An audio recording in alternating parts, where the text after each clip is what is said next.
amma akwai yan APC da wanda shegu ne cikin su aka yi a wata jam'iyya sai aka zo aka haife su a APC, to za su iya zagin Abdulaziz Yari. Amma in kai halattaccen dan APC ne, ka tambayi ubanka a APC ya faɗa ma waye Abdulaziz Yari. Assalamu alaikum.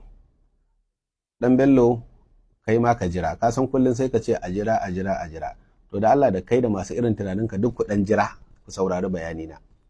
Dan Bello, ni ban san cewa a heba bincike kake ba. Wallahi ni nayi tunanin bincike kake sai ka zo ka faɗi magana.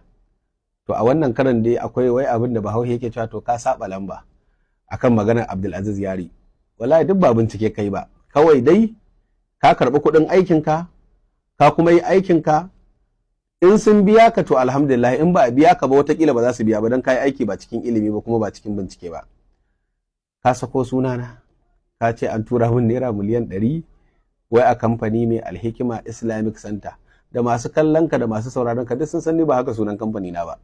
Sunan kamfani na Alhikima Islamic and Traditional Medicine.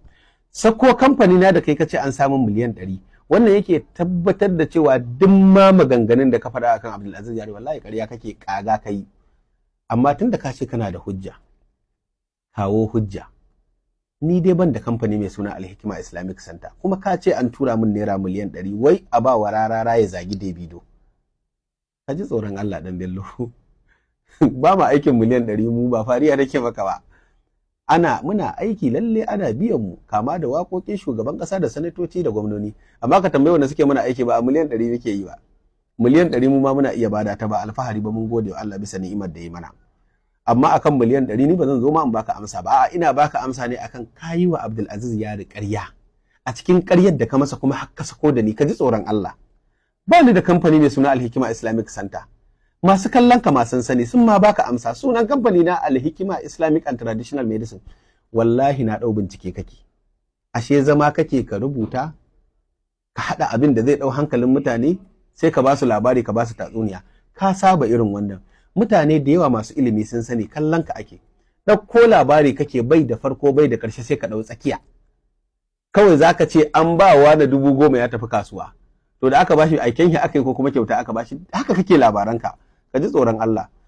Yan APC da suke magana akan Abdulaziz Yari, duk wani ɗan APC da ɗan halak ne, wallahi ba zai zagi Abdulaziz Yari ba.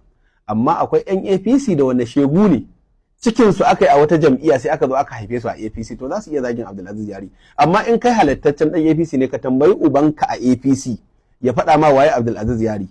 Kakanka ne. Ana zagin Abdulaziz Yari ne saboda a rusa APC a Arewa, domin APCin Arewa ba ta da uba wanda zai iya sadaukar da kuɗi da lokaci a kanta.